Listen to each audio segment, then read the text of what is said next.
I would like now to give the floor to the next speaker on my list, the distinguished representative of Algeria, Her Excellency Faouzia Mebarki, the ambassador and permanent representative of Algeria to the OSCE.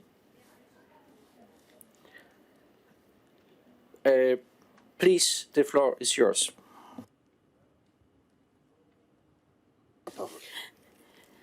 Merci beaucoup, Monsieur le Président. Après les félicitations d'usage à la Troïka et les vifs remerciements à la Suède pour l'organisation optimale de nos travaux, permettez-moi d'entrer dans le vif du sujet, encouragé par le franc-parler des trois grandes dames à l'ouverture de nos travaux. J'invite les participants et les partenaires à lire mon discours en entier sur le website de l'OSCE. Nos réunions thématiques courant 2021 nous ont permis d'aborder de nombreux défis dans l'ère méditerranéenne. Les changements climatiques, les différentes formes du crime transnational organisé, notamment le trafic de drogue, le terrorisme, la corruption, le trafic d'armes, la traite des personnes, trafics qui se nourrissent et se financent mutuellement et dont les conséquences négatives directes sur la stabilité et le développement des pays de la région sont avérées. Monsieur le Président, je ne vais pas vous cacher la réalité de la situation en Afrique du Nord.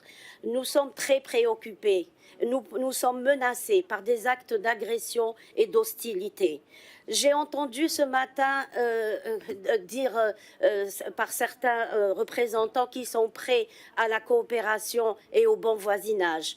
Comme vous le savez, l'Algérie a rompu ses relations diplomatiques avec le Maroc en août dernier, et cela après la succession d'actes d'agression et d'hostilité que nous avons fait connaître à l'ensemble des États membres des Nations Unies.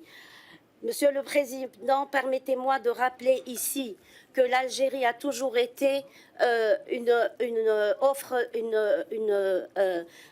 partenaire de dialogue et de coopération.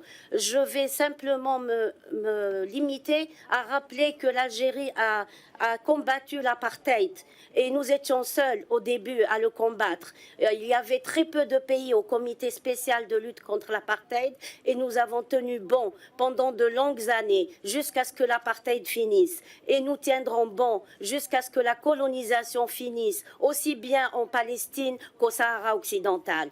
Je sais bien qu'il n'est pas d'usage de parler de ces questions-là, mais franchement, est-ce que ce serait bon pour un pays de rester muet devant l'escalade de la tension? Non, contrairement à ce qui est dit ici, il n'y a pas de volonté de coopération ni de bon voisinage.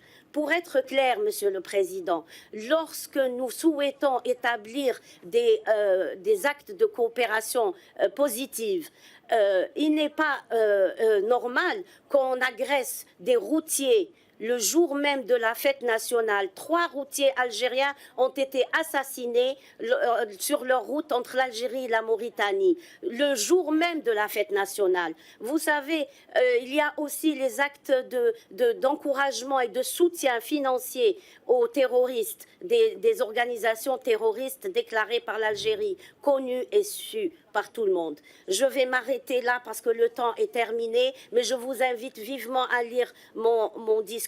L'Algérie est sage et raisonnable, comme vous le savez. Nous sommes un partenaire, un médiateur, aussi bien au Mali, en Libye, en Afrique. Nous sommes une offre de paix, de sécurité. Nous l'avons démontré et nous resterons sages et raisonnables malgré l'escalade de la tension et les provocations. Merci beaucoup.